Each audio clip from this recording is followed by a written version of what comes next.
আজকে একটা নতুন ভিডিও নিয়ে আমরা এসেছি। ভিডিওটায় দেখাবো একটা কমলা কালারের সাইকেল। এটা হচ্ছে একটা লেডি সাইকেল। এটা 36 ভোল্ট হাফ মোটর লাগানো আছে 20 অ্যাম্পিয়ার ব্যাটারি দিয়ে। এই যে সাইকেলটা এখন যে সমস্যাটা হয়েছে, যার জন্য কাস্টমারটা আমাদের কাছে নিয়ে এসছে, আমি সাইকেল রিপেয়ারিং করে থাকি, সেই প্রবলেমটা হচ্ছে এই দেখুন কন্ট্রোলার।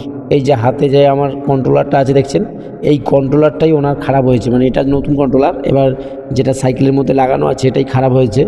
এবার কী জন্যে খারাপ হয়েছে, আর যাদের যাদের এরকমভাবে লাগানো আছে ঠিক এই একই জিনিস তাদেরও কিন্তু ভুগতে হবে। যার জন্যে আমি আজকে ভিডিওটা করা, তারা ভিডিওটা দেখবেন, দেখলে পরে আপনারা সতর্ক হয়ে যাবেন। সেই জিনিসগুলো হচ্ছে দেখুন যে এই এই যে ব্যাটারি বক্সটা আছে, ব্যাটারির বক্সের ভেতরে কন্ট্রোলার দেওয়ার নিয়ম, এর যে ওয়ারিংটা আছে পুরো ওয়ারিংটা থাকবে ব্যাটারি বক্সের ভিতরে, বাইরে রাখা যাবে না। তার কারণ বাইরে বৃষ্টি জল এবং বাইরের যে ধরুন বাচ্চা বা অন্য বা কোথাও পড়ে টরে গেলে সেই তারগুলো ওখানে ডিসকানেক্ট হয়ে যাবে বা শর্ট সার্কিট হয়ে যাবে, বা জল যদি পড়ে সেখানেও শর্ট সার্কিট হয়ে যাওয়ার সম্ভাবনা থাকে। এর জন্যে এইভাবে কন্ট্রোলার লাগানো যাবে না। দেখুন একটা পিভিসি প্লাস্টিকের বক্সের মধ্যে কন্ট্রোলার লাগিয়ে এই যে দিয়েছে, দেখুন ভালো করে দেখুন, আর তার তলায় দেখুন তারগুলো কিরম হিজিবিজি করে রেখে দিয়েছে।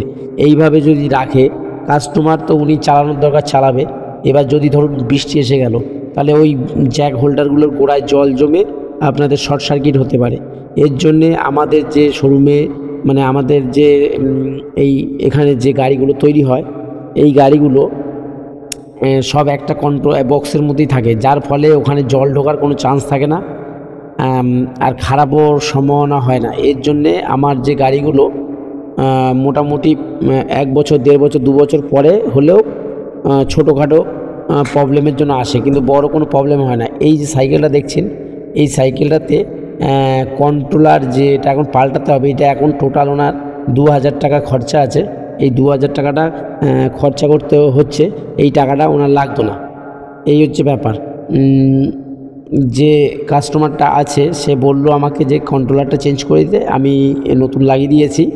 আর গাড়িটার এমনি গেট আপ খারাপ না, ভালোই। 36 ভোল্টের একটা মোটর আছে, 20 অ্যাম্পিয়ার ব্যাটারি আছে, মাইলেজও ভালো হবে।